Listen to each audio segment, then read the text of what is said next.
están todos? Tengan la más cordial bienvenida a este nuestro querido programa Ojo con los Medios a través del 4161 Avia Yala y de la Radio Causachum Coca en la ciudad de Cochabamba. ¿Cómo están todos? ¿Cómo le va Fabián Restivo, invitado de honor? Le debemos un vino. Doctor Vázquez, ¿todo comandante, bien? Fabián. Lo del honor puede pasar, el vino está... El vino tiene que llegar Sí, en algún momento. ¿Todo tranquilo? Todo bien, sí. Empezando el lunes. ¿Qué Bien. se puede decir de un lunes? ¿Qué se puede decir? Está el Álvaro en Argentina. ¿Lo vio? Sí, ¿Escuchó? lo estaba escuchando. Yo quería destacar algo algunas cositas que dijo el Álvaro. Que estuvo en Mendoza un rato y ahora está en Córdoba. Córdoba, quise hacerme el cordobés y me salió nada que ver, ¿no? No, es difícil. Es bien Es complicado. tan difícil como a los cordobeses hablar sin cantito. Ahí va.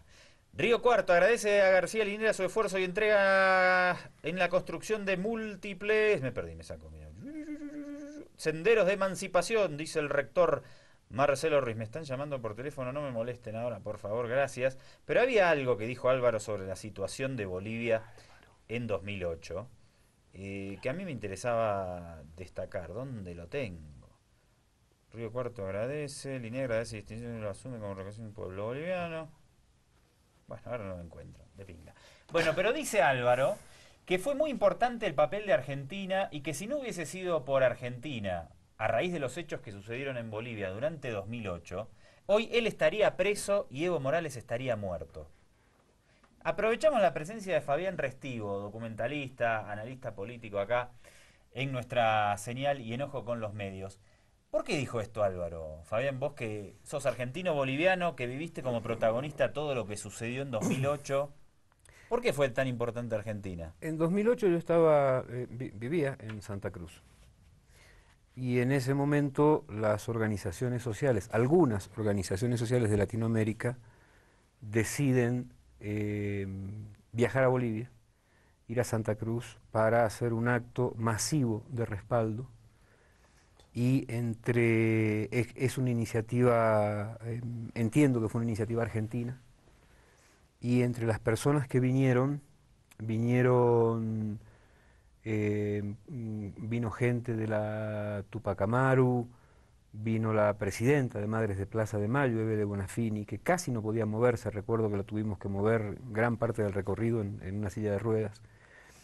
Vino Carlos Girotti en representación de la CTA, de la Central de Trabajadores de Argentina, y todo esto movilizó a gente prácticamente de todo el continente. Fue un acto muy grande, muy grande, de muchísima gente de todo el continente en respaldo al gobierno democrático del presidente Evo Morales. Y esto marcó una bisagra porque mucha gente se dio cuenta que el gobierno del presidente Morales no estaba solo y que la posibilidad de abroquelar a las organizaciones sociales y a los gobiernos del continente alrededor del gobierno democrático del presidente Evo Morales era una realidad concreta.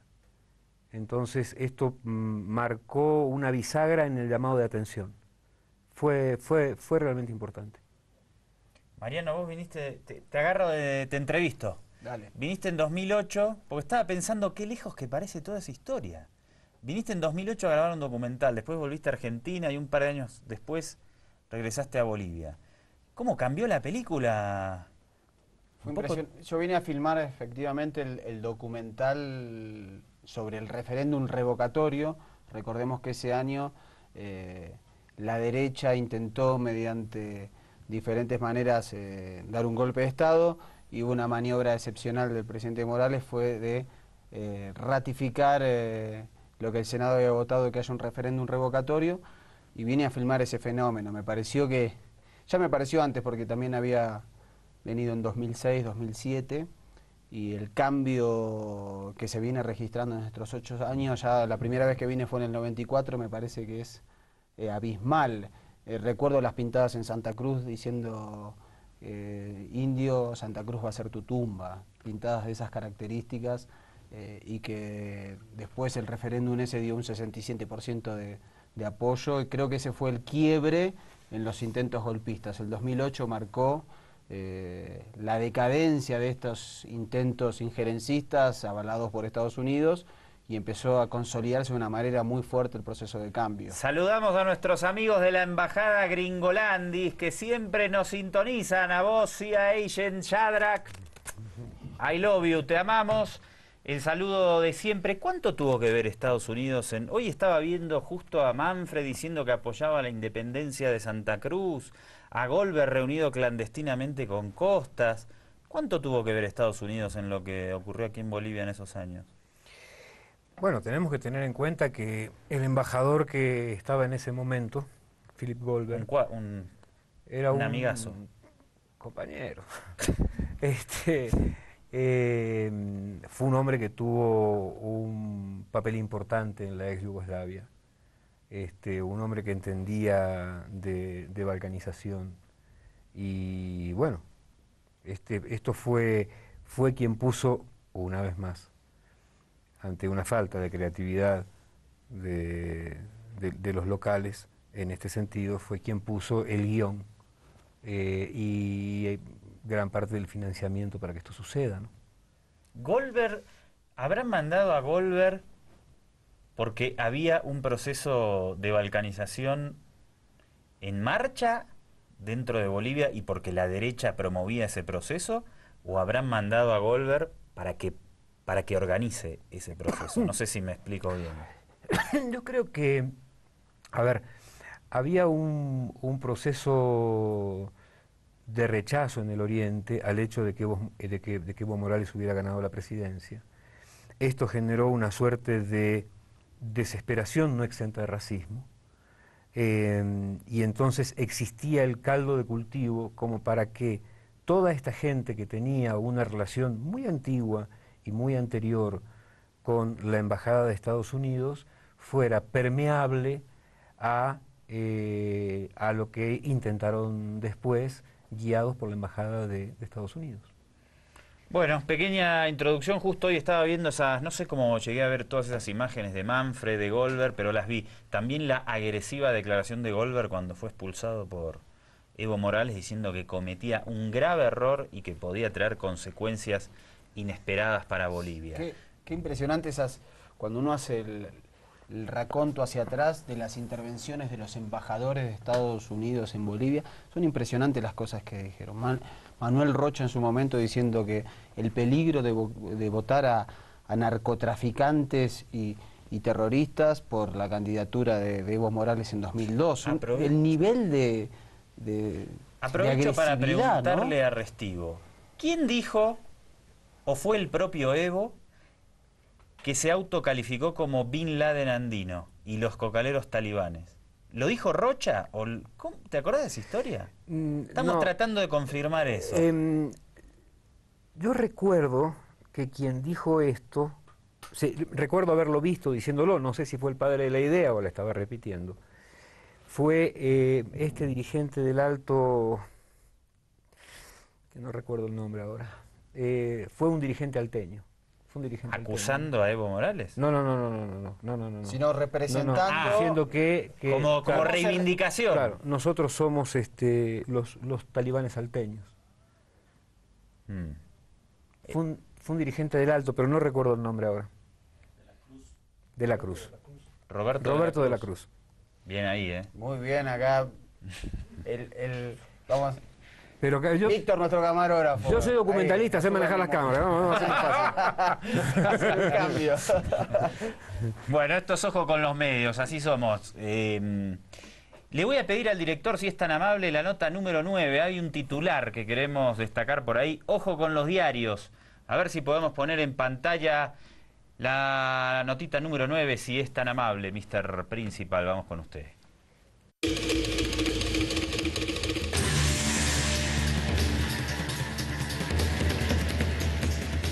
Atención, política.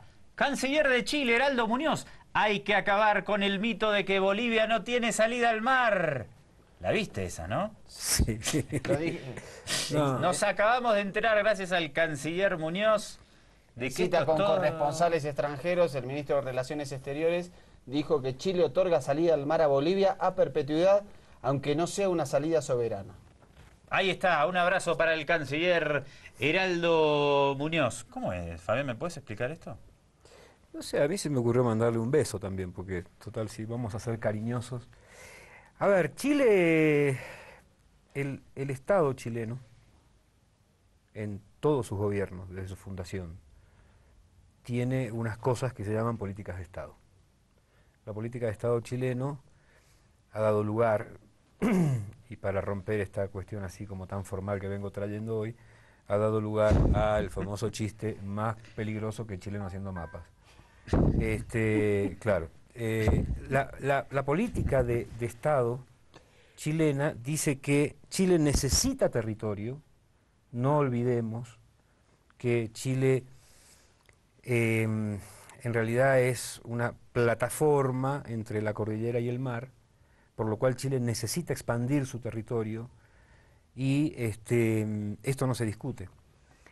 Yo creo que están ante un problema real. No nos olvidemos que el canciller, este mismo canciller, un día, martes, dijo que la propuesta boliviana no tenía sustento. Que era eminentemente comunicacional. Artificiosa. Artificiosa, claro. Y que 2 días después, un día jueves, dijo: el documento boliviano es un documento muy serio al que le vamos a tener que poner atención. En medio de esto está, lógicamente, las operaciones de prensa. Son necesarias las operaciones de prensa de uno y otro lado. Solo que, por primera vez en mucho tiempo, yo siento que las operaciones de prensa chilenas son débiles, son zigzagueantes. Entonces están tratando de ver, lo cual me asombra mucho, porque Chile tiene una reconocida política exterior. Yo creo que de verdad están nerviosos. Yo creo que han leído el documento boliviano y esto les permite, inclusive, han dicho la semana pasada, que es muy posible que ellos nieguen la competencia al Tribunal de la Haya para dirimir esta cuestión. Pero ahora están avisando o le han recomendado a la presidenta Bachelet que este intento sea previo a la presentación de la demanda, porque si es ahora no pueden presentar ellos la contramemoria. Esa es la situación. Sí, no, están en un... Creo que están preocupados. Están en un problema. Analista Tomás Mochiati, Radio Bio Bio de Chile. Los asesores extranjeros de Chile dijeron que la memoria boliviana no es artificiosa ni una tontera. Y en la misma línea que manejás vos, Fabián, diciéndolo acá, en un medio desde Bolivia, en un medio desde Chile, otro asesor, dice Tomás Mochiati, del exitismo inicial de decir que todo es artificial, se llegó a una cauta prudencia e incluso a la preocupación. Esto lo remite a Radio Bio Bio de Chile, ¿no? Un canal comunista de Bolivia. Creo que Chile pensaba... No es Hispan TV. No es Hispan TV. Okay. Pensaba que la demanda de Bolivia se iba a centrar en el Tratado de 1904. Creo que Chile está poniéndole mucho énfasis, subrayando mucho que el tema es el Tratado de 1904, y por lo que se ve en las diferentes noticias de prensa, lo que menos se habla es del Tratado de 1904, sino que se plantean otros antecedentes históricos, por lo cual pedir una salida soberana. A ver, gente que aparentemente sabe de política exterior en Chile han dicho hace cosa de un mes que el gran error en esto fue que desde el gobierno de Lagos, como Bolivia no reclamaba, ya desde mucho antes no reclamaba y no había una operación seria como la que se está haciendo bajo la presidencia del presidente Evo Morales, no le dieron la importancia que tenía.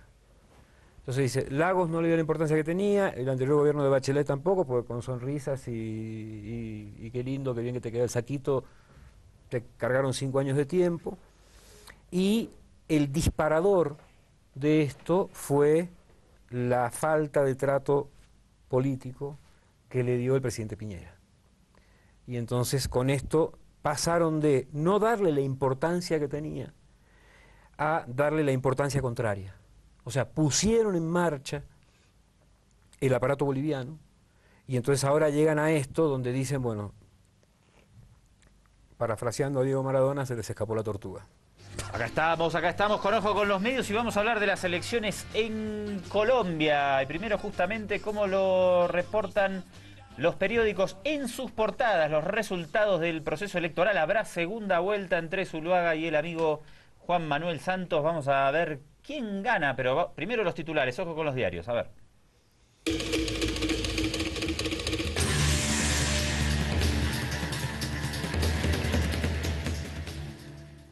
El colombiano dice, veo desde acá, alianzas definirán próximo presidente. Claro, tienen que buscar alianzas, 29 contra 25. Solo el 40% votó. El tiempo, Zuluaga ganó la primera vuelta. Ahí está, el candidato uribista que lucha por restituir a la ultraderecha en el poder. Ya lo vamos a escuchar hoy a ver a Zuluaga. Portafolio, diálogos de paz, la clave de la segunda vuelta, el único que plantea una hipótesis sobre cuál es el tema central de la Pero es, de ¿no? las elecciones. Ahora lo vamos a hablar en el análisis. Claro, pero más. nadie se atrevió a decirlo. Le llegó la hora de proponer Zuluaga a la izquierda y Santos a la derecha. Igual antes también estaba Zuluaga a la izquierda. ¿Por qué lo pondrán a la izquierda, me pregunto yo? En realidad debería estar Santos a la izquierda. Ahora Santos es... Para el escenario, Fabián, actual, Santos es Fidel Castro y Che Guevara al lado de... ¿O no? Qué manera de faltarle el respeto a nuestros líderes. Pero Santos está tratando desde hace tiempo. ¿Ya cuánto va? ¿2 años del proceso de paz en Cuba? 2 años. Por lo Se menos cumplieron intenta ahora 2 ponerle años. fin. Creo que tiene que ser una voluntad sincera, porque si no, políticamente se va a arruinar si no es sincera su voluntad de lograr un acuerdo de paz. No creo que lance semejante... Porque además, con el antecedente de Pastrana, del expresidente Andrés Pastrana del 98, sí, él quedó muy golpeado ante la sociedad colombiana que dijo, bueno, al final con la FARC no se puede negociar nada. Por eso vino Uribe y dijo, a estos hay que destruirlos militarmente, y la sociedad lo apoyó. Bueno, uno de los males o de la mala semilla que deja Pastrana es que la opinión en general es que después de Pastrana las FARC salieron enormemente fortalecidas y esto da lugar a que Uribe, alumno aplicado de Ronald Reagan,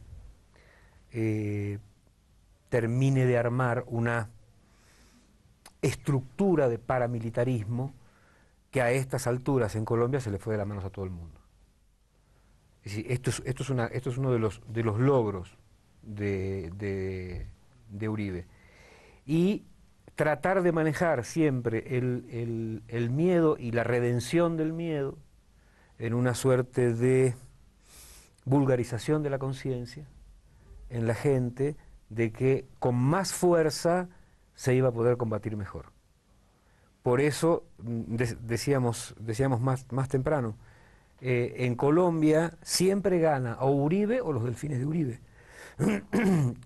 Que después de haber ganado las elecciones siendo uribista puro, Santos haya dado un giro y se haya separado de alguna manera y haya iniciado las conversaciones de paz,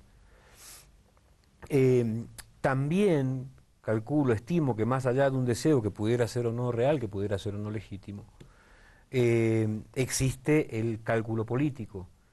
Lo que pasa es que hay que ver hasta dónde este cálculo político es real, porque uno dice, a ver, si Santos, habiendo hecho todo el esfuerzo que hizo, habiendo aceptado, no es un dato menor en Santos, que es un hombre de la derecha dura, habiendo aceptado que las conversaciones de paz se lleven en La Habana, lo cual no es un dato menor, porque se podían haber llevado en Honduras.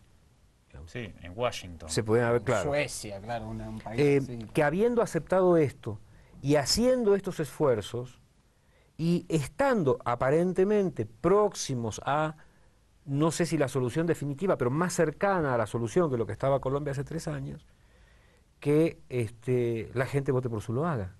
Es una cosa muy rara. Es raro, ¿no? O sea... La gente está diciendo, no todo, no la gente, 29% votaron por el candidato Uribe.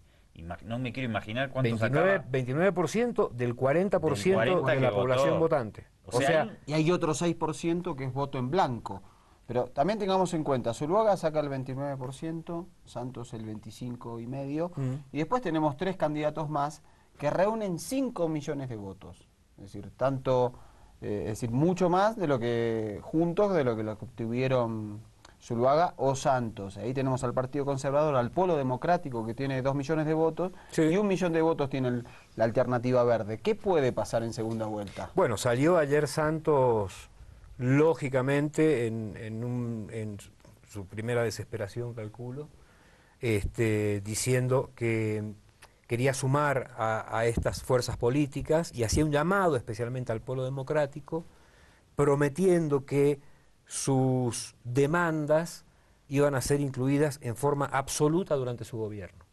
Y está bien. ¿Y Petro... ¿Qué quieren hacer? ¿Escuchar a Santos primero anoche o a Zuluaga? No, escuchemos a Zuluaga. A Zuluaga, ¿no? Sí, primero nos divertimos un ratito. Sí, dale, vamos con Zuluaga, el ganador de las elecciones. Y mi lectura fácil, perdónenme ustedes si después me hacen algo más profundo, es que los colombianos no quieren el proceso de paz, quieren seguir en el conflicto armado. Es lo fácil. Yo sé que los resultados son complejos, que el campo, que la ciudad, que la economía. Después nos adentramos un poco en eso. Es tan complejo, un paréntesis chiquito entre esto que decís y lo que viene. Cartagena de Indias. De los últimos 6 alcaldes, 4 están fugados, 1 está preso y 1 está muerto. No es un dato menor. Es decir, si hay algo que a mí me gustaría mucho, yo estuve en Colombia ahora hace poco y hablaba de ese tema con un taxista, y le digo, pobre hombre, se murió de malo que era, me dijo, era tan malo que se murió. Y entonces le digo, pero a ver, una pregunta. ¿Por qué votan los colombianos? ¿Por qué votan de esta forma?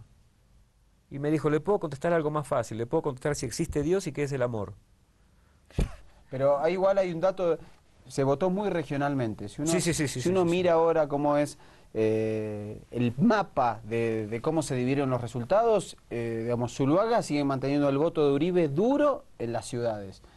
Y Bogotá, bueno, en Bogotá el Polo Democrático también es fuerte. Y después se va desagregando de acuerdo a si es sur o norte, si es área rural o no, de acuerdo a la presencia de paramilitares o guerrillas. Bueno, es muy complejo. Vamos entonces con Zuluaga, a ver qué dice el amigo uribista, que fue designado a dedo hace poco tiempo, y Uribe es un crack, porque dijo, yo quiero que sea presidente el Pato Donald, y la gente va y vota al Pato Donald. Es el caso del amigo Zuluaga, con todo respeto. Adelante.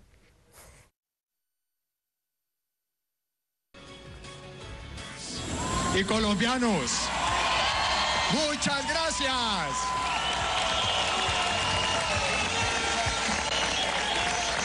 Toda mi gratitud a Dios y al pueblo colombiano por esta maravillosa jornada democrática que hemos vivido.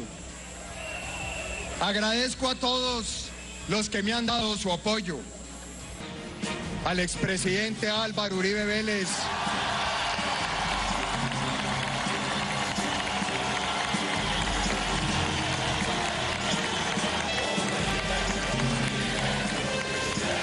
toda la gratitud. Usted le devolvió la esperanza al país. Saludo y agradezco a los policías y militares de la patria, también a sus familias. Gracias a su sacrificio abnegado y silencioso, la democracia se manifiesta. Vamos a decidir si queremos más de lo mismo o si vamos a cambiar para mejorar a Colombia.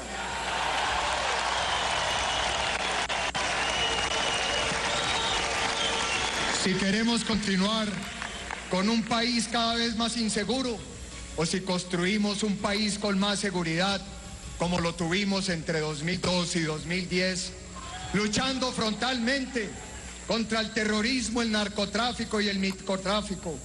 Por eso vamos a llenar nuestras ciudades de cámaras de seguridad y también mejoraremos los salarios de nuestra fuerza pública. No podemos dejar que las FARC pretendan comandar el país desde La Habana. El presidente de la República no puede ni debe ser manipulado por las FARC. hoy el principal cartel del narcotráfico del mundo. Si queremos continuar con un país cada vez más inseguro o si construimos un país con más seguridad como lo tuvimos entre 2002 y 2010, luchando frontalmente contra el terrorismo, el narcotráfico y el microtráfico. ¿Qué es el microtráfico? Es un tráfico de micos. O sea, primero que lee el discurso, qué sé yo, podría improvisar un poco. Y si después que lee mal. O sea, que el presidente es Uribe, la gente grita por Uribe. Eso te lo robé a vos que lo venías comentando. No, es que no es un dato menor. Mientras que él lee el discurso, la gente viva a Uribe. Y esto está claro. Lo que yo decía antes, que Uribe, que es un hijo muy aplicado de Reagan, y este que es un hijo de los dos, y los tres que son unos hijos candidato del... Ya. A ver, Reagan inventa la palabra, el concepto narcoguerrilla, ¿no? Sí. Con la idea de apresar a unos combatiendo a los otros. Y con esto hace un ingreso triunfal en Sudamérica. No es un dato menor. Y Zuloaga está desde Caldas con Uribe desde el principio. No hay que olvidar, Zuloaga fue alcalde. ¿Quién es Zuloaga? A ver, dame unos datitos de Zuloaga. Ministro de Hacienda. ¿Quién es el presidente ganador de la primera vuelta? Tiene que ir a una segunda y no está claro qué puede pasar. A ver, Zuloaga actualmente es dueño de la empresa más grande de aceros de Colombia, empresa que hereda de su padre. Es un hombre que tiene una atracción fuerte por la política y sabe moverse. En su momento fue alcalde de Pensilvania, que es donde él nace, en Caldas. Después fue senador. Cuando le ofrecieron ser candidato por la alcaldía de Bogotá, hizo un cálculo inteligente y sabiendo que eso no se podía ganar en ese momento, decidió no aceptarlo. Y Uribe termina dándole el cargo de gran... No me quiero equivocar, entonces tiene un nombre. Alto consejero presidencial, o sea, una suerte de lo que en Bolivia sería ministro de la presidencia, pero con mucho más poder. Entonces no es un títere. Bueno, eso está un poco difícil. Digamos que es un delfín de Uribe. Es un delfín de Uribe. Pero sí tiene una amalgama ideológica con Uribe que es muy fuerte. Ideológicamente está absolutamente alineado por convicción desde siempre con Uribe. Con el agregado de que es un hombre que tiene un gran ojo político. Él ha sabido en los últimos 10 años qué cargos aceptar y qué cargos no aceptar. Vamos a escuchar y a ver a Santos y después comentamos un poco más. Vale. A ver qué decía el presidente de Colombia, que ayer obtuvo en la primera vuelta, la segunda será en 3 semanas, obtuvo el segundo puesto con un 25,5% contra un 29% del candidato ganador. Hoy empieza la campaña de la esperanza. Hoy comienza la campaña de la confianza en el futuro de nuestra patria.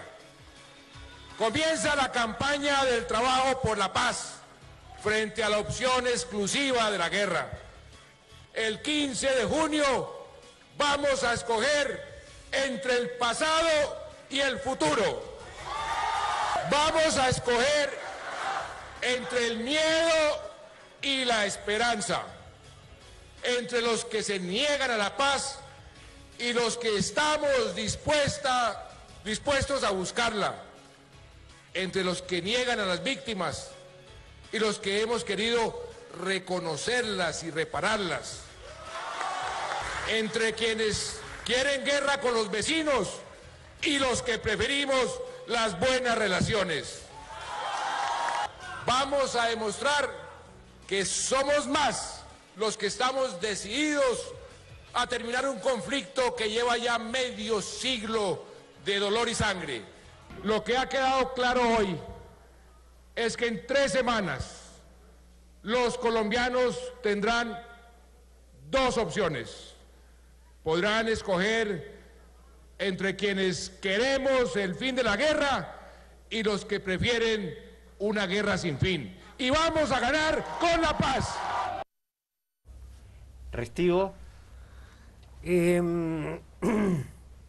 La semana pasada tuvimos una reunión en Misiones, la red de comunicadores del Mercosur.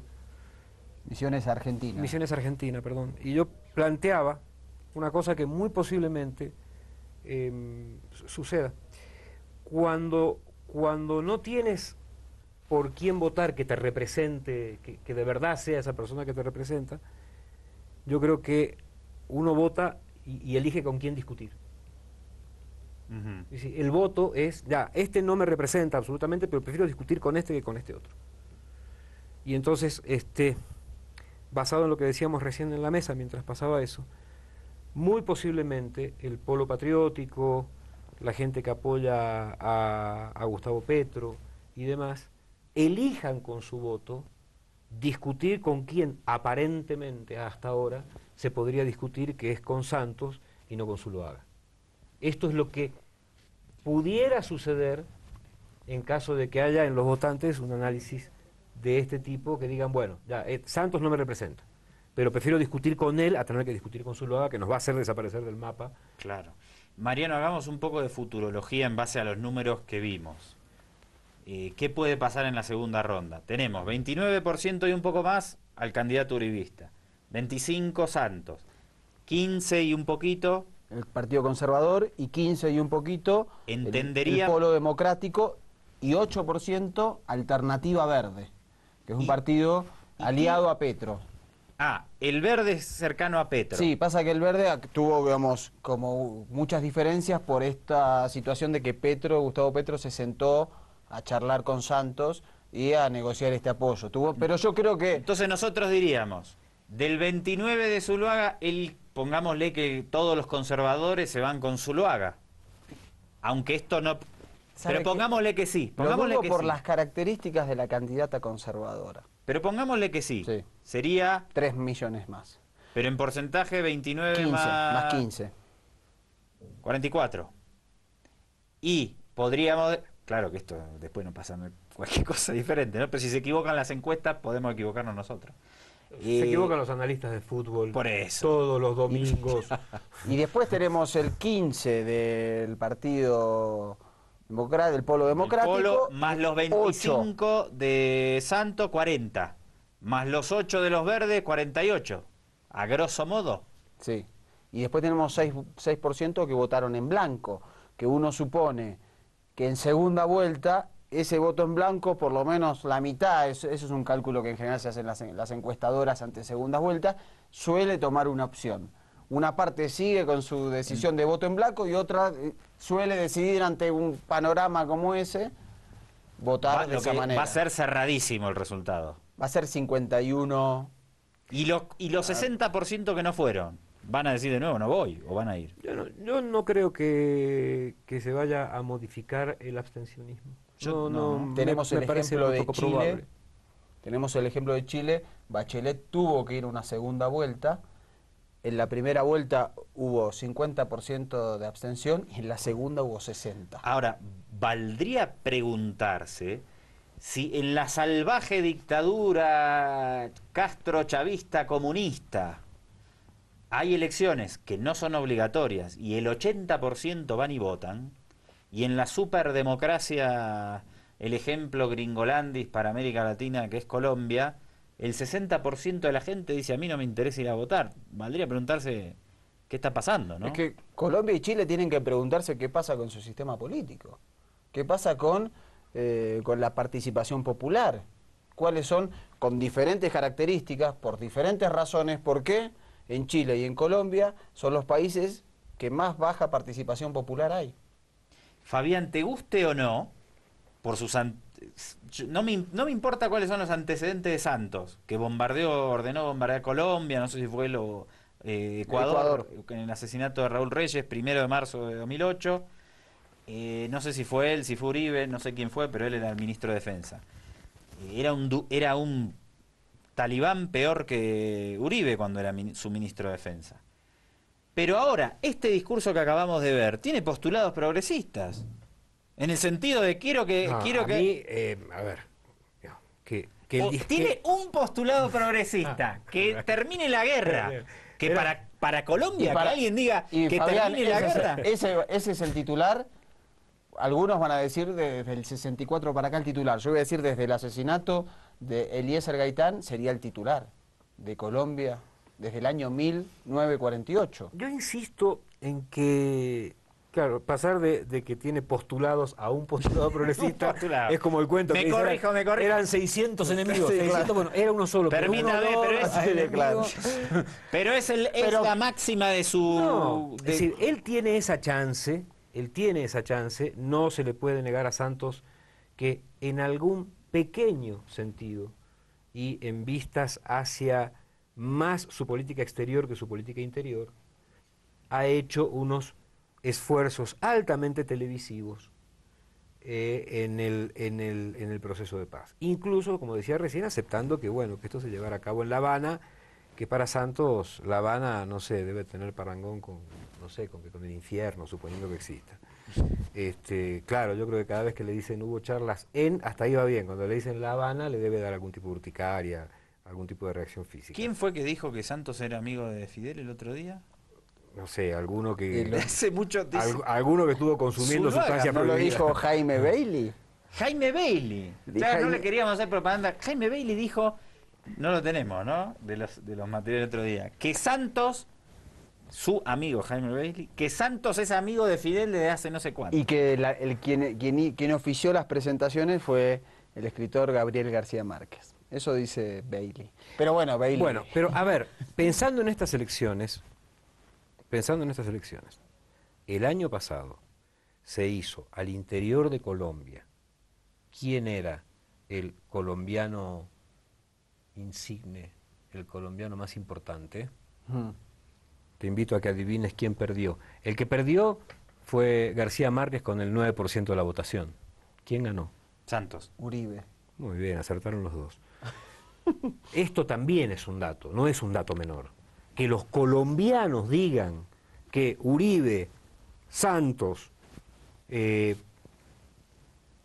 son prohombres o colombianos más importantes que García Márquez, lo que digo es... Y eso es más grave porque Colombia es un país muy fuerte en su aspecto cultural y literario. Por eso digo, hay una enorme cantidad de datos, y cerrando lo que decía recién porque lo dejé abierto, la política exterior de comunicación de Santos a propósito de la negociación de paz en La Habana está muy lejos de la política interior de Santos.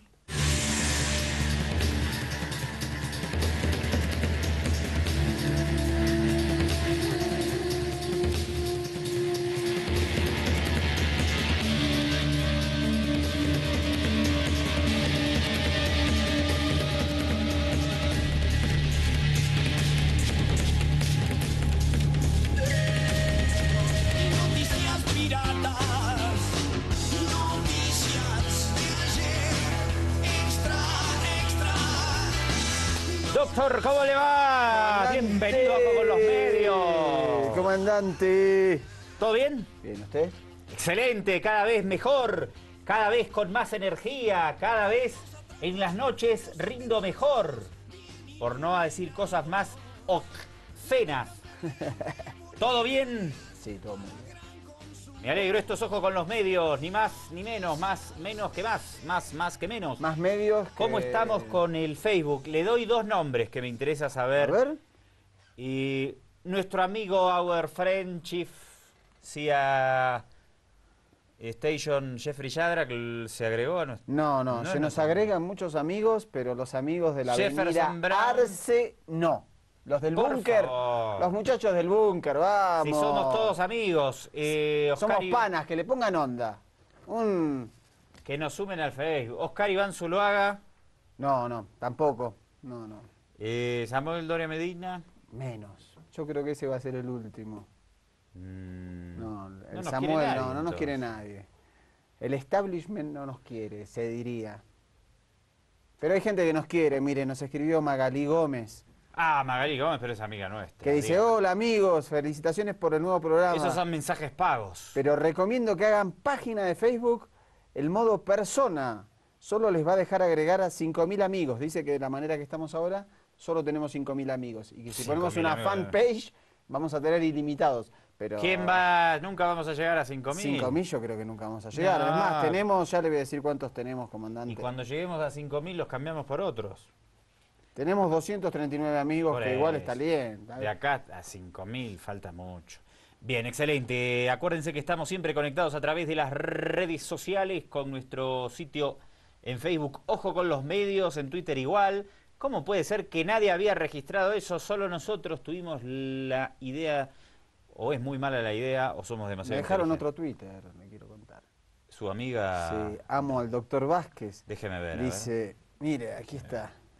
Las números... Me da mucha envidia que usted tenga una fan así, pero que se inventó el Twitter solo para usted y yo no.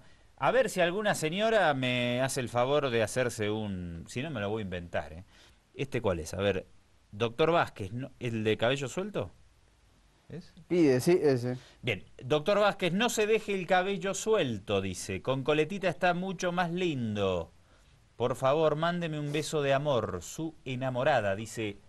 Amo al O sea doctor que Vázquez, quiere que- arroba amo al doctor. Quiere que me ate el pelo. Ese es un problema que yo no tengo, por suerte. Me toca a mí, bueno, me voy a atar, voy a hacer esto y voy a decirle ahí, bueno, beso a quien sea, no sé cómo se llamará. Mire, usted está pagándole a alguien para que le deje esos mensajes, me parece horrible eso. Pero haga lo mismo, ponga un amo al comandante Sardari. No necesito, lo voy a hacer yo mismo, no le tengo que pagar a nadie. Bien, vamos a hablar hoy de Colombia. ¿Qué va a pasar en Colombia? Seguimos debatiendo la situación en aquel país. Mañana nuestros amigos gringolandes, Mañana. It's a pleasure to meet you, van a hacer el show para imponer sanciones a Venezuela. Ah, Así que vamos a estar pendientes aquí, va a aparecer Ileana Roslettinen, la ultrafascista, ya no sé cómo llamarle, el amigo Marco Rubio, el amigo Meléndez, todos con un poder enorme dentro de... ¿Cómo pueden tener tanto poder? Tanto poder de lobby dentro de la Cámara de Legisladores Gringolandis, manejan la Comisión de Relaciones Exteriores y mañana entonces van a agarrar y no sé si lo van a televisar el show, pero si lo televisan, vos lo vas a ver acá en Ojo con los Medios y lo vamos a analizar obviamente. No sé si lograrán alguna sanción concreta, quieren sacarle la visa a algunos funcionarios. A mí la verdad, si nunca, bueno, aunque tuviera visa y me la sacan, me vale pero verga de onda. creo que quedó en la memoria histórica, un poco atrasado en la prehistoria, diría, el tema de la utilización de las visas como forma de chantaje político. Eso se usó mucho igual, a en nosotros, Bolivia en sí. los 90, en los 2000, pero no creo que... A ningún dirigente chavista le afecte que le quiten la visa. Vamos a ver si hacen alguna otra... Y respecto a que dice, usted tiene que tienen un fuerte lobby, y es el Congreso norteamericano básicamente es un espacio para el lobby de diferentes sectores políticos. Todo es lobby en Gringolandis. Incluso hay empresas de lobby. Entonces vos te dicen, tenemos que impulsar una campaña contra la reforma de salud de Obama, ¿no? Dicen los... Buen dato porque el lobby está legitimado. Claro, y es legal. Es legal, no es que en los congresos latinoamericanos, por ejemplo, hay lobby de empresas que quieren impedir o lograr alguna ley, pero lo hacen tras bambalinas. En Estados Unidos pasó esto, por ejemplo. Obama llegó al gobierno y dijo, quiero democratizar el sistema de salud, universalizarlo. Le dijeron, ¿cómo se llama? Los laboratorios le dijeron, de acá. Nosotros tenemos 5.000 millones de dólares para pagar a empresas de lobby para que vayan al Congreso y hagan todo ese trabajo para que la ley no pase nada. Y es finalmente lo que pasó. Por eso es muy difícil entrar en los círculos del poder político en Washington si no tenés el Bill Metal. Pero bueno, es así la vaina y en algún momento cambiará o no. Empezamos nuestra misión con Lor Anthony, ojo con Lor Anthony. Lo ¿Qué que- nos tiene para hoy Lor Anthony? Avanti Popolo, por favor, Lor, avanti.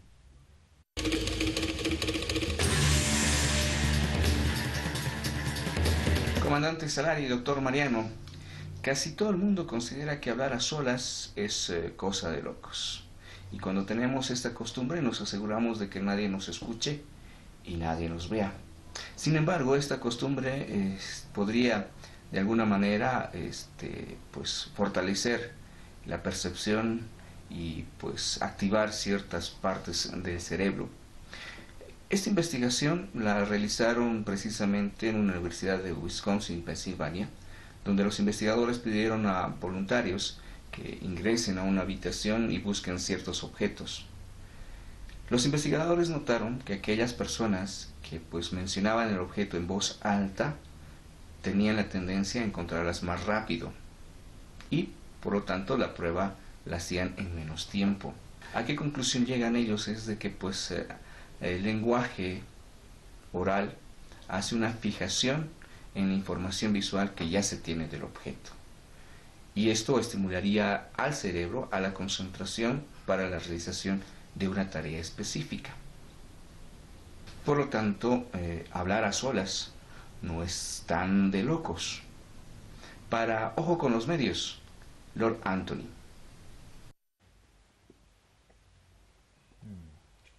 Yo Me gustó.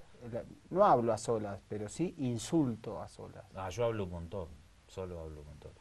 No solo hablo, sino que cuando quiero que me pase algo, lo digo, lo verbalizo, Por ejemplo, porque creo en el poder de la palabra. epa, parece Ismael Cala usted. Para pensar.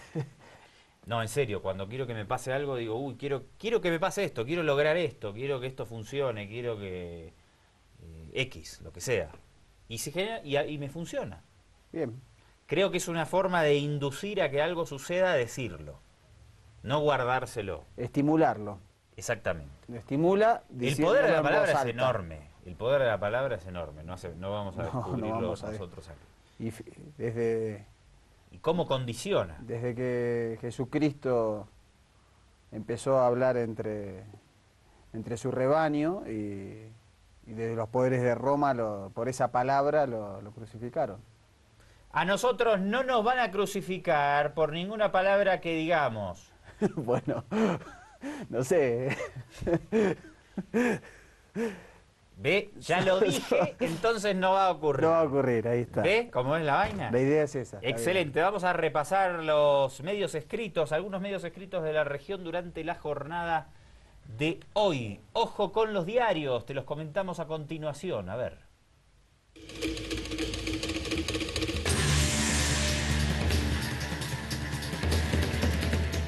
Presidente Rafael Correa, ¿qué pasa? ¿Se echó para atrás, Correa? bien. Se dijo, jamás ha sido mi intención involucrarme en un problema bilateral sobre sus dichos por la salida al mar para Bolivia.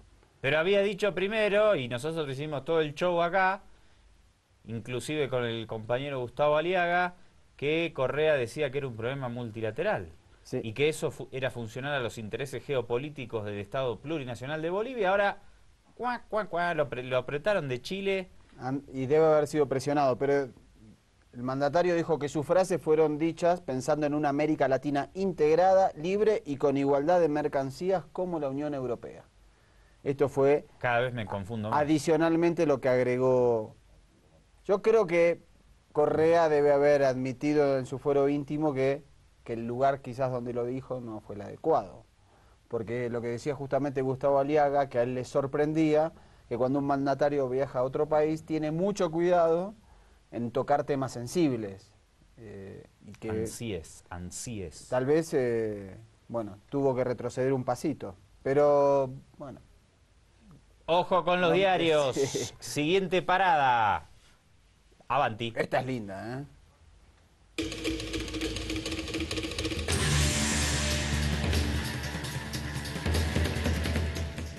Esto lo remite el portal de 24 horas de Chile. Chile.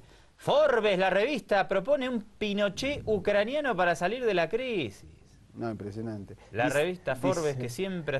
¿Y qué dice ahí? Dice, bajo esta premisa, el columnista de Forbes, Iván Compan, aconsejó a Ucrania que levante su propia versión del fallecido dictador chileno para salir de la crisis económica y política que viven, la que según la revista es muy similar al clima que vivió Chile a fines de los 60 y principios de los 70, antes del golpe de Estado de 1973. Interesante, ¿no? La revista Forbes dice, bueno, hay una crisis social, hay enfrentamientos en Ucrania, sectores de la sociedad que están enfrentados al borde de una guerra civil.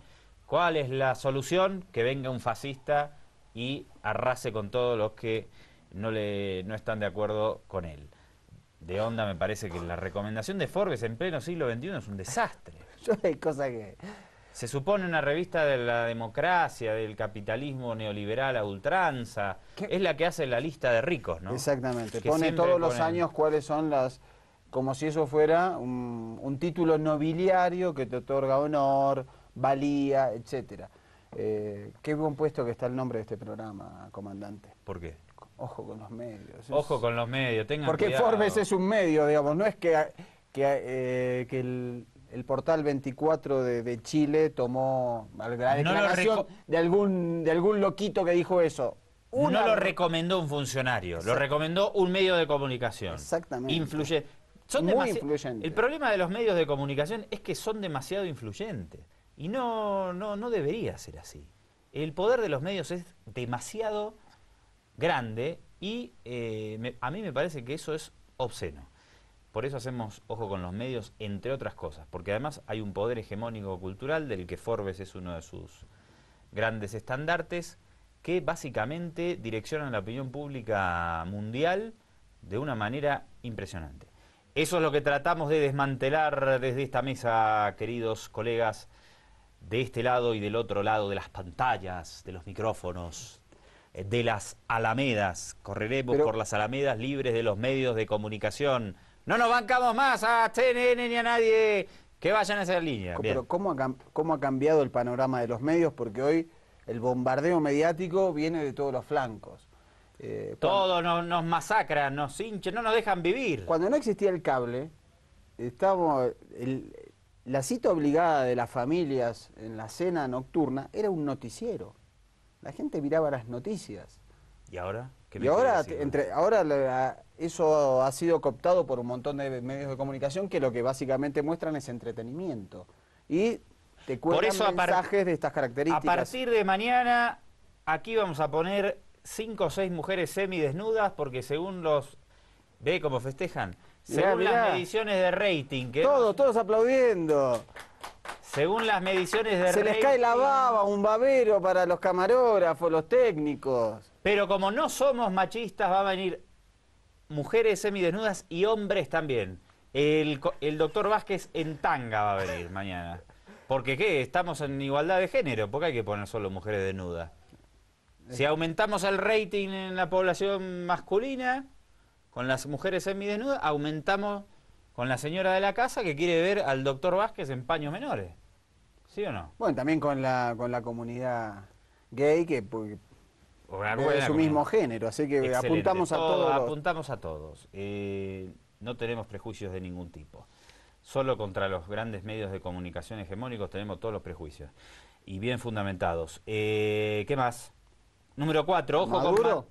Vamos con el presidente de Venezuela, Nicolás Maduro, que se están preparando en la República Bolivariana para hacer frente comunicacionalmente a las denuncias o a los intentos de sanciones que van a venir mañana desde Estados Unidos, y nosotros desde aquí, desde el Estado plurinacional, como es nuestra costumbre en nuestro espacio, les vamos a apoyar desde el plano comunicacional. ¿Qué dice Nicolás Maduro?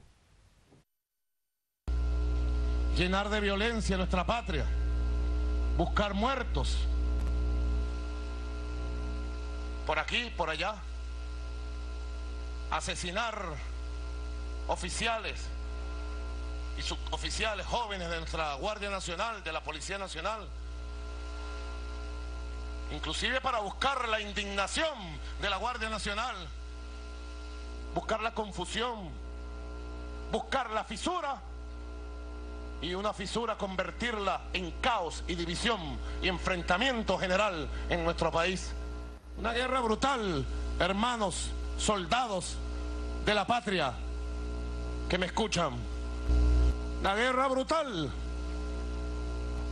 para tratar de rendir nuestra patria por hambre y necesidad. Una guerra desde centros imperiales para arrodillar al pueblo de Bolívar. No han podido ni podrán, se los aseguro. Nuestra patria saldrá victoriosa de cualquier guerra económica, de cualquier dificultad que hoy tengamos o que nos pueda venir. Tengan la seguridad absoluta. Se viene la guerra, se viene la profundización de la guerra económica contra Venezuela, esta vez impulsada desde los sectores contrarrevolucionarios de la Florida contra el gobierno de Nicolás Maduro. Mañana vamos a empezar a saberlo, si este poder de lobby de estos legisladores y senadores latinos llega a convencer a la administración de Barack Obama, porque ya les habíamos comentado que hay unas diferencias allí en la forma de asumir el tema Venezuela. En realidad no tendrían que asumir nada del tema Venezuela, ni demócratas ni republicanos. Hoy un grupo de 14 representantes demócratas planteó su negativa a seguir adelante o que se concreten estas sanciones. Veremos si ese número, que es pequeño, es limitado, representa más sectores en el Congreso. No creo que en el Partido Republicano haya muchos que aboguen porque no haya sanciones hacia Venezuela. Mañana lo sabremos. Está sintonizando Ojo con los Medios a través del 4161 Avia Yala y la causa Chuncoca, allá en la Yacta, en la ciudad de Cochabamba. Un abrazo grande. Que tengo unas ganas de ir a Cocha, el clima. Siempre digo lo mismo, pero ¿Por el frío de estos días? El otro día hizo un frío que no se podía vivir prácticamente. La vida humana no es posible a 3.600 metros. Me imagino la gente en el Alto. ¿Quién vive en el Alto acá? ¿Nadie vive en el Alto? Martita. Martita vive en el Alto. Un frío impresionante. Pero Martita ya la veo a prueba de... la una de nuestras ingenieras para los que nos ven y escuchan. El hombre es un animal de adaptación. El hombre nos adaptamos a todo. Un abrazo a los trabajadores de la mina de Chorolque. ¿Cómo hacen para vivir en la mina de Chorolque a 5.500 metros de altura? Bien, momento de hacer una pausa. A la vuelta hablamos de Colombia. Elecciones en Colombia, ya más o menos si seguís nuestro programa estás en tema y si no te damos un breve contexto al regreso. Recordamos también nuestras vías de comunicación, el Facebook, Ojo con los Medios, el Twitter igual, podés agregarnos allí. Mensajillos de texto en nuestro teléfono, el 656-693-03. Estamos siempre conectados porque somos re modernos y las tecnologías las dominamos absolutamente todas. Ha caído una avioneta en el Río de la Plata, el río más ancho del mundo, un río muy sedimentoso que baja con todas las arenas del delta del Paraná. Y que allí comparten Argentina y el Uruguay. Por ahí, Uruguay le ofrece una salida al Océano Atlántico. Hay un proyecto muy interesante para que Bolivia pueda utilizar un puerto en el departamento de Rocha. El otro día estuvimos charlando, tenemos que invitarlo, con el embajador del Uruguay sobre el tema. Es por ahí, por la cuenca del Plata. Y bueno, hoy ha caído una avioneta. A ver, señor director, si podemos poner la portada de Clarín en este momento. Ahí está, cayó una avioneta en el Río de la Plata, al menos 5 muertos, propiedad de un empresario argentino. También hay alguna gente porque acuatizó la pequeña avioneta y alguna gente se salvó.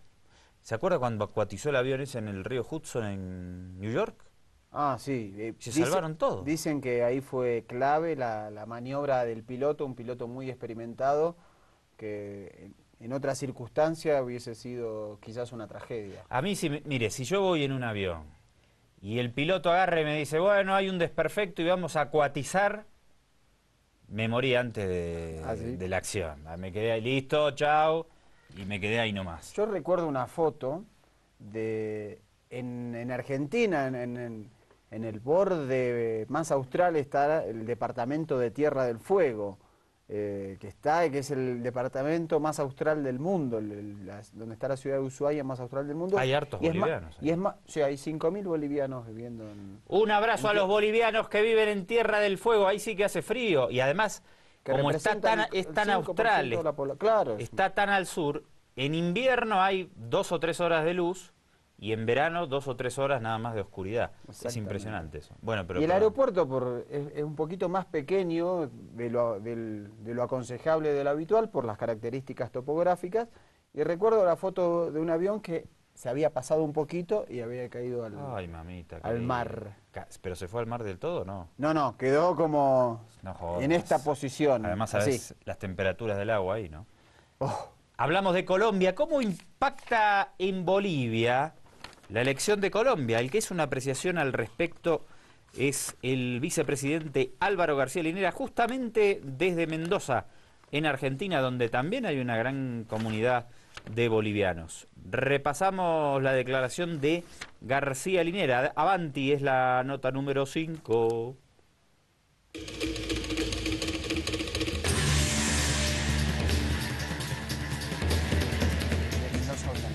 Mendoza Online, me sopla el doctor García Linera. Soy un subversivo irremediable, dice el vicepresidente, quien lamentó, aunque con respeto, el resultado electoral de Colombia.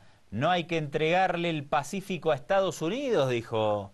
Interesante porque aporta otro tópico. Nosotros veníamos hablando que la victoria de Oscar Iván Zuluaga, el candidato del fin del expresidente Uribe, dificultaba el proceso de paz, pero también acá aporta la Alianza del Pacífico, el vicepresidente. Tenemos que hablar pronto de la Alianza del Pacífico, porque claro, tenemos Chile, Perú, amigos gringolandis, lamentablemente el compañero Ollanta Humala no pasó nada.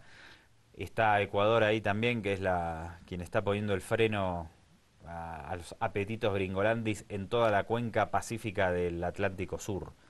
Del Pacífico Sur, perdón. Y vio que el presidente, en el especial que pusimos del presidente Pepe Mujica, él dijo, no hay que regalarle la Alianza del Pacífico a Estados Unidos. Es interesante el debate que se debe armar y se debe dar en torno a las estrategias a seguir con la Alianza del Pacífico.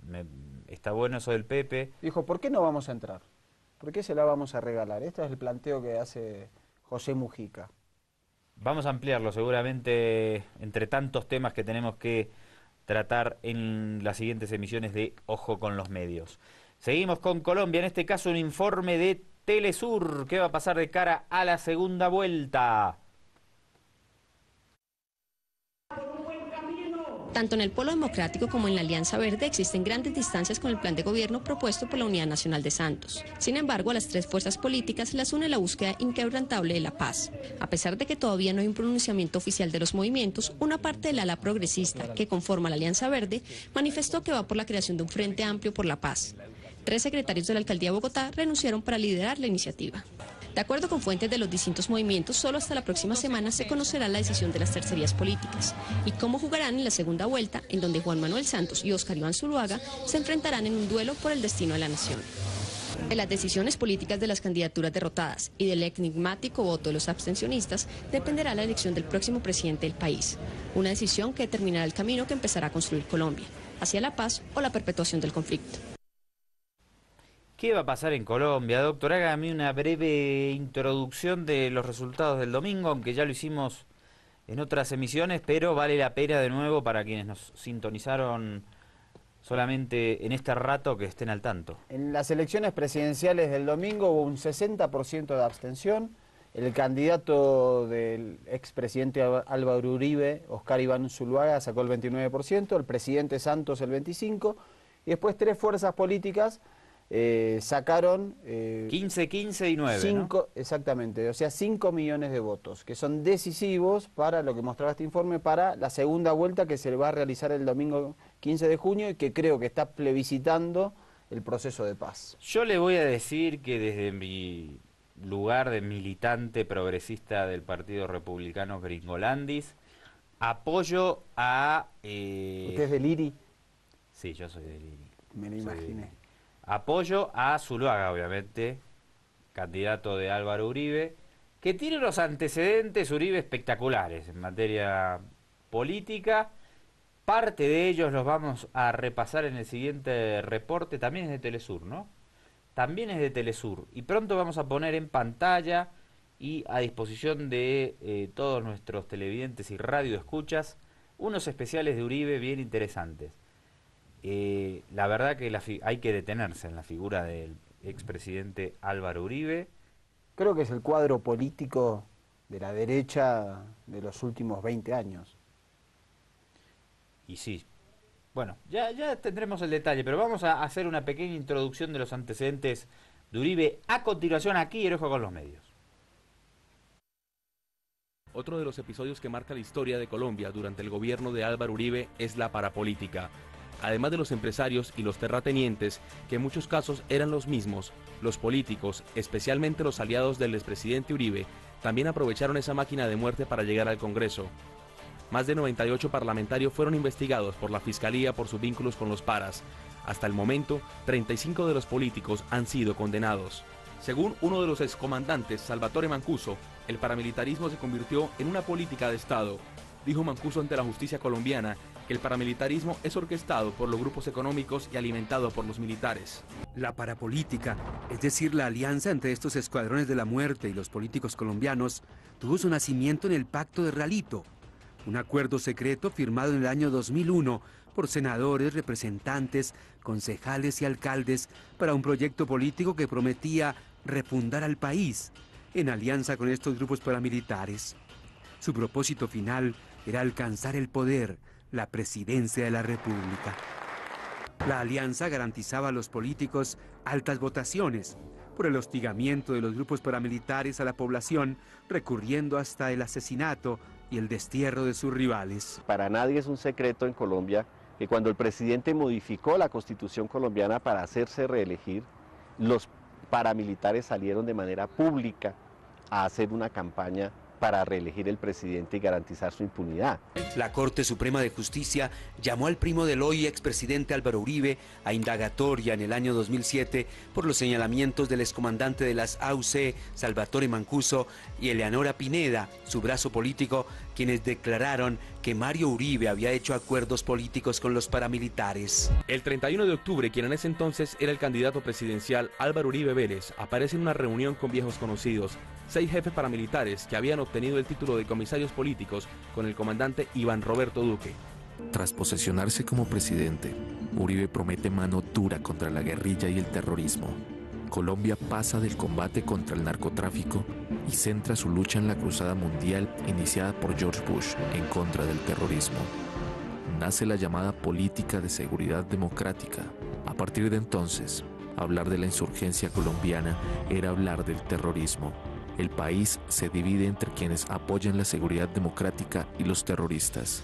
Lo hago con el dolor que todos sentimos y con mi dolor como padre de familia, comandante constitucional de las Fuerzas Armadas y presidente, por la muerte de 5 campesinos tolimenses causada por un error del ejército. Muy pronto se vino a saber la verdad tras los aparentes éxitos de las Fuerzas Armadas colombianas. De diversas partes del país aparecieron madres que preguntaban por sus hijos.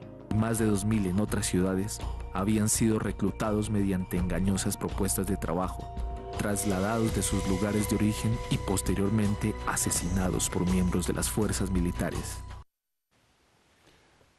Bueno, esto es una pequeña introducción. Seguramente a este tema hay que darle un contexto muchísimo más amplio. No lo vamos a hacer aquí ahora, pero uno mínimo creo que sí. Parte de la política contrainsurgente impulsada por Estados Unidos para combatir a las guerrillas en el marco de la Guerra Fría y la lucha contra el comunismo fue el impulso del paramilitarismo, o sea, organizaciones militares separadas del estamento estatal para combatir justamente militarmente a las guerrillas. Esto tuvo mucho impulso en Colombia, en Centroamérica, en Guatemala fue muy fuerte. El Salvador. En El Salvador, fíjese los mismos contras en Nicaragua de alguna manera. Y bueno, en Colombia tuvo muchísimo auge y lo que terminó pasando en toda esta maraña de fenómenos políticos, militares y sociales, es que muchos de estos grupos paramilitares tan empoderados terminaron haciéndose del poder, y a la cabeza su máxima expresión es Álvaro Uribe. Habría que detenerse con mucho más detalle en una investigación más profunda. Yo en algún momento escribí sobre Álvaro Uribe y el paramilitarismo en Colombia. Es un tema súper interesante. Algún día hagámoslo a más profundidad.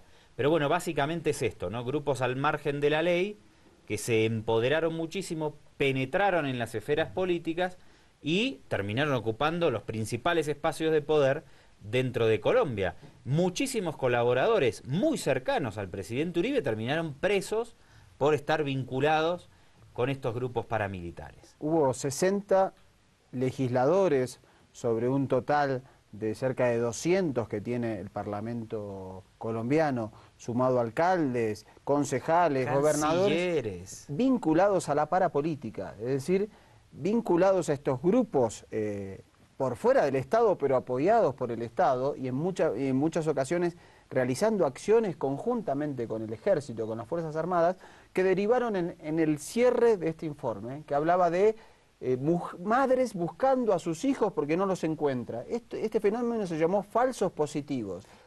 Como los falsos positivos era armarte a vos, te agarro en la calle a vos, un niño pobre, un chico pobre, adolescente, te pongo un uniforme de guerrillero y digo que vos sos un guerrillero y te maté. ¿Pero eso por qué pasó? Porque había incentivos económicos muy fuertes. Exactamente. Durante el mandato de Uribe, el gobierno dijo, bueno, a las fuerzas de seguridad, a las fuerzas armadas, que maten a guerrilleros, le vamos a dar X cantidad de dinero. ¿Qué pasó? Que las fuerzas de seguridad agarraban a cualquier campesino distraído y, es lo que dice el doctor, lo vestían y lo hacían pasar por Fíjese la comparación, el cartel de Medellín, en un momento muy álgido de la violencia a principios de los 90, había también puesto recompensa por policías y oficiales de la policía asesinados. Es decir, entonces lo que pasaba era propios policías que estaban vinculados a dineros negros, mataban a sus colegas para conseguir esas recompensas. Es decir, miren qué se inspiró. Bueno, Álvaro Uribe, que también, y lo estábamos repasando estas últimas emisiones, tiene una actividad muy fuerte en las redes sociales, particularmente en el Twitter, y claro, están en medio de la campaña. El 15 de junio, mientras se realiza el G77 aquí en Santa Cruz de la Sierra, habrá segunda vuelta en Colombia y bueno, arrecia la campaña y Uribe tiene que salir en defensa de su delfín, Oscar Iván Zuluaga, y atacar las posiciones de Juan Manuel Santos, que entre su principal bandera está la defensa del proceso de paz para llegar a un acuerdo definitivo entre la guerrilla y el Estado dentro de Colombia. Vamos a repasar algunos tweets de Álvaro Uribe, por favor.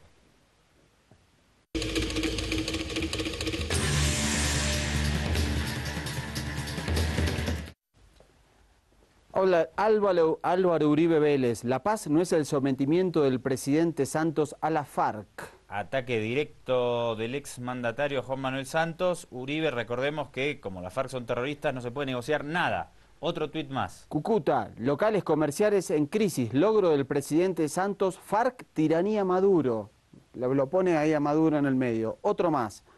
Presidente Santos deprisa a negociar entrega del país a FARC para reelección. No importa violencia contra ciudadanos. O sea que Uribe le va a entregar el país a la FARC. Santos. Presidente Santos hace 4 años nos prometió seguridad, incumplió y la rechaza diciendo que es guerra, quiere asustar a los colombianos. Bueno, ahí están algunos de los tweets del amigo Álvaro Uribe en esa línea de que las FARC son terroristas y no podemos realizar con ellos ningún tipo de negociación. Una idea que es aberrante desde mi punto de vista. ¿En qué sentido? Hay un conflicto armado evidente, un conflicto interno en Colombia. La FARC tiene más de 50 años en las montañas. Es cierto que Uribe les ha propinado golpes durísimos en materia militar, pero sin embargo hay más de 5.000 combatientes que todavía están en las selvas de Colombia y permanecen allí hace más de 50 años. Una de las periodistas contrahegemónicas más importantes de América Latina de los últimos años es Estela Caloni, sí, quien escribió mucho sobre Bolivia y en particular un texto sobre la DEA y la CIA contra Evo Morales, que se los recomendamos a todos. No sé si se puede... ¿Se consigue en Bolivia? Creo que sí, lo he visto ahí. Hay que buscarlo ahí en las librerías, debajo de la Galería de la Camacho. La DEA y la CIA contra Evo Morales. Un texto recomendado.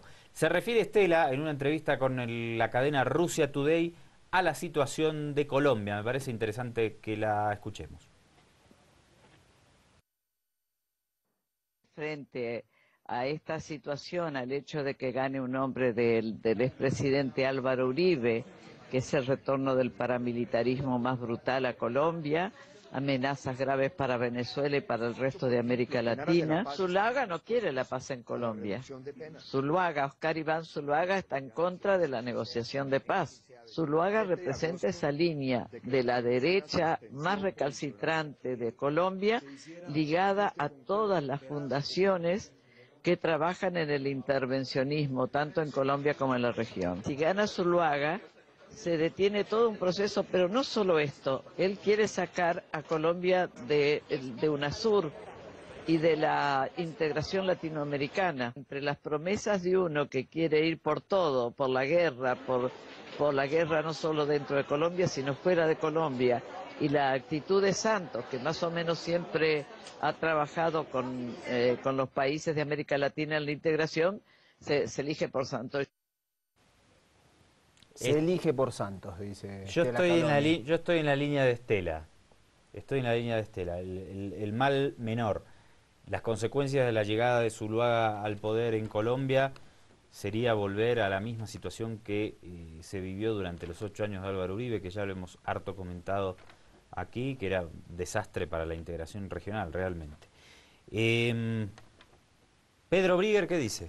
Pedro Brigger es un analista político internacional argentino que tiene uno de los mejores programas de política internacional que se puede seguir por YouTube, se puede ver, se da los sábados al mediodía en la Argentina y hace un análisis sobre la injerencia histórica de Estados Unidos en Colombia.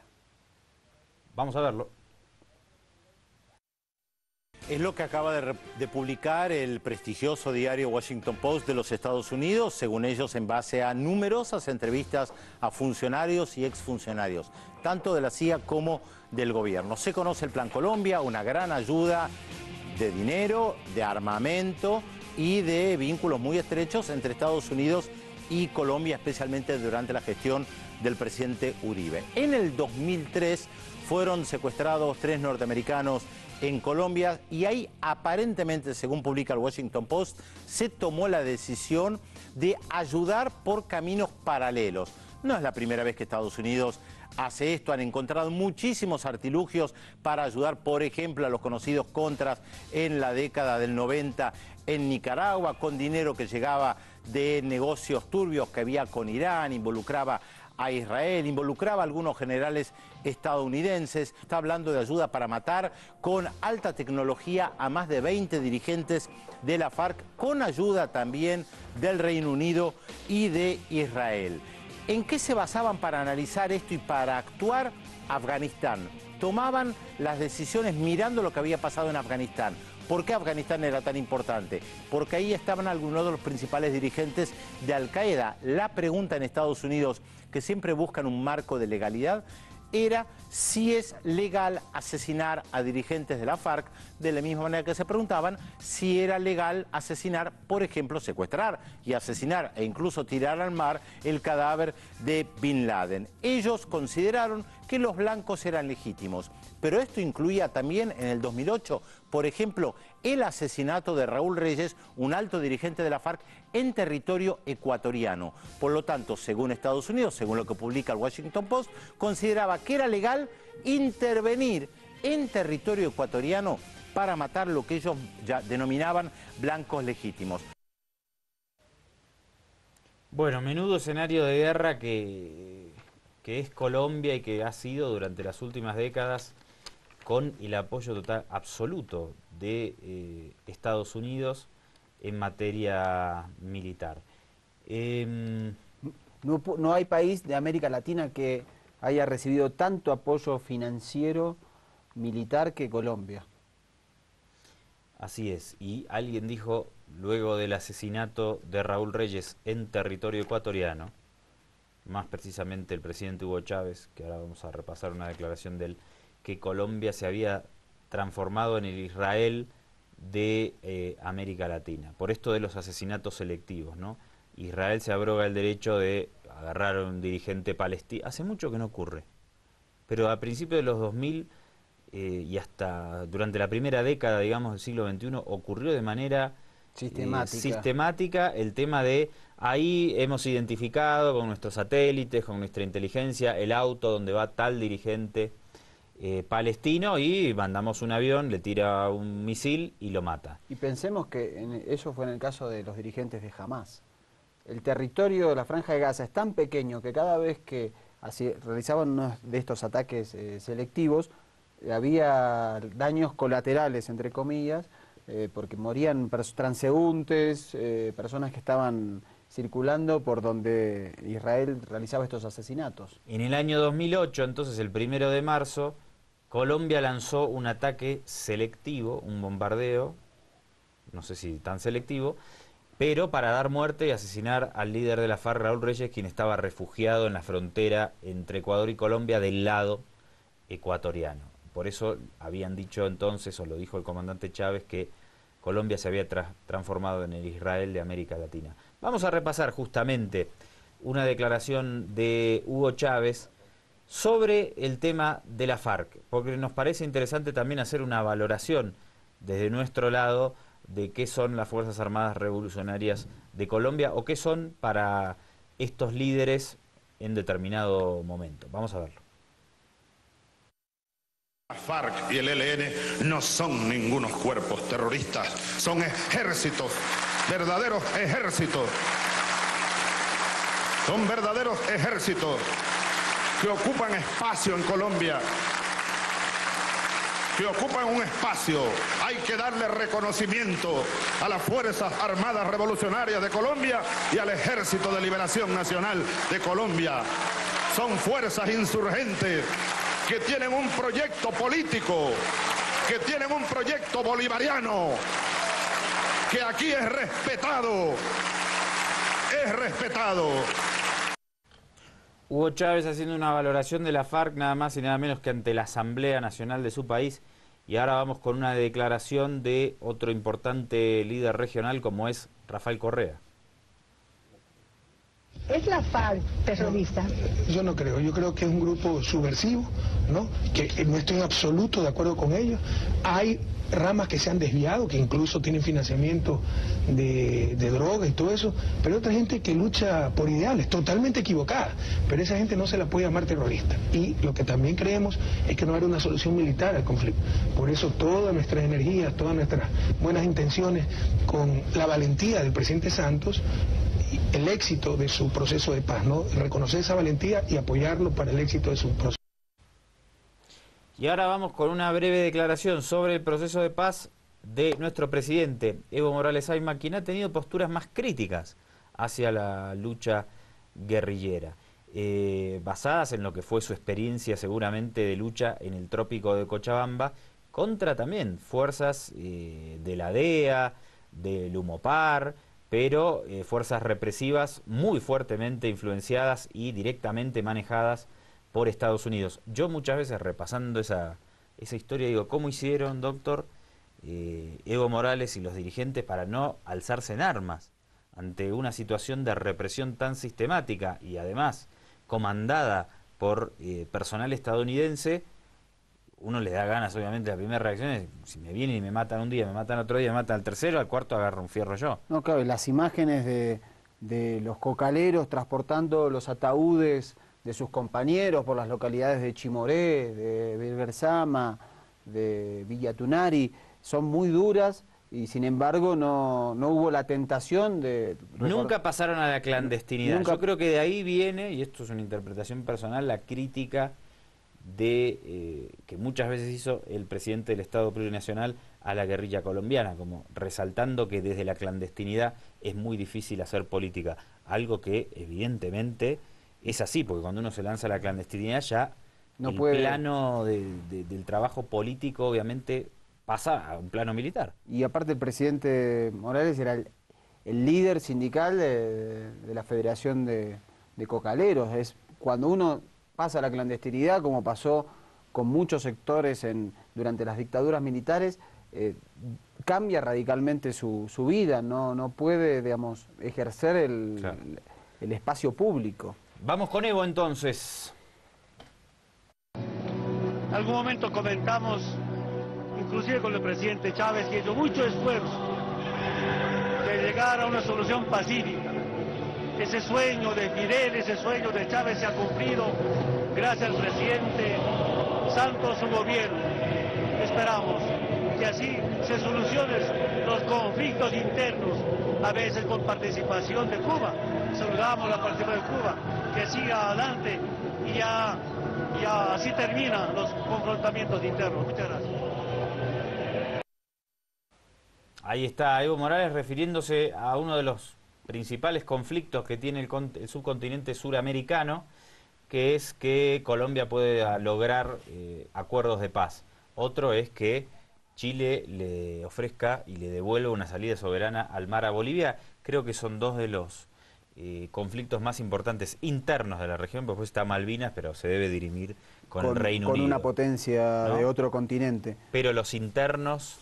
Qué importante sería que esos dos conflictos, esas dos situaciones se pudieran saldar y que América Latina podamos hablar de una integración constante, sin conflictos limítrofes, sin conflictos civiles militares, como podríamos llamar el de Colombia, porque el daño es mucho y se puede reparar. Se puede, siempre se puede, obviamente. Vamos con una declaración del extinto líder guerrillero Raúl Reyes, que, como les decíamos, fue asesinado durante un ataque en territorio ecuatoriano ordenado por el gobierno de Álvaro Uribe, que prácticamente puso a la región al borde de un conflicto armado. Raúl Reyes se enojó con los medios.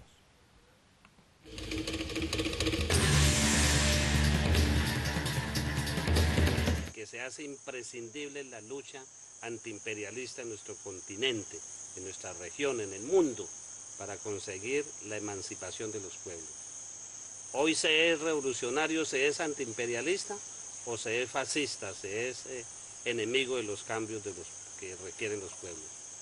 Es necesario que nos expresemos contra las políticas imperiales, es necesario que nos expresemos contra las políticas de destrucción de la biodiversidad en la Amazonía. Es necesario que nos expresemos contra las políticas del Fondo Monetario Internacional, de la Banca Mundial.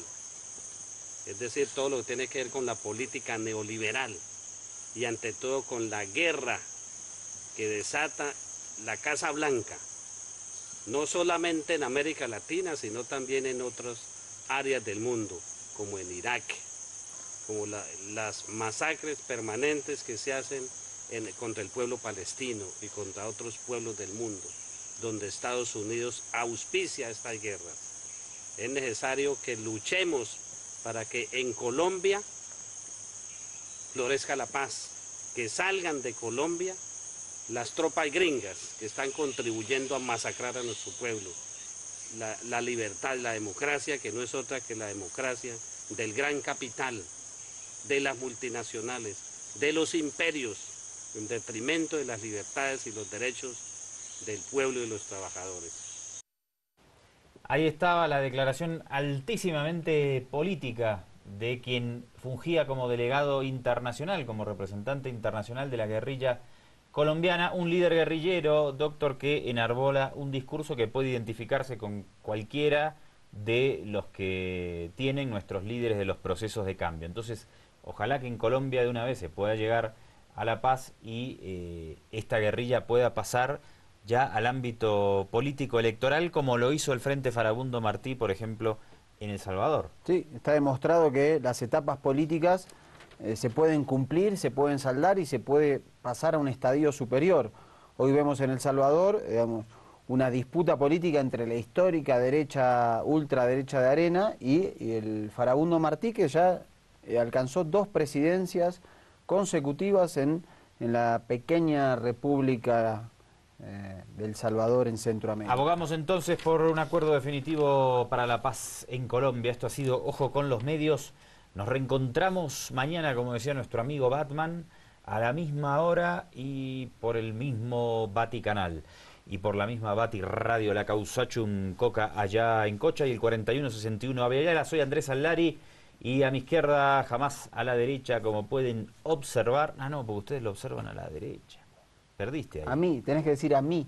Por eso dije, a mí. Pero en la tele se ve... Claro, en la tele estoy... Excelente, un abrazo grande para todos. El doctor Vázquez y Andrés Allari los invitamos a un nuevo capítulo de Ojo con los Medios. Dentro de un rato, nada más. Hasta entonces.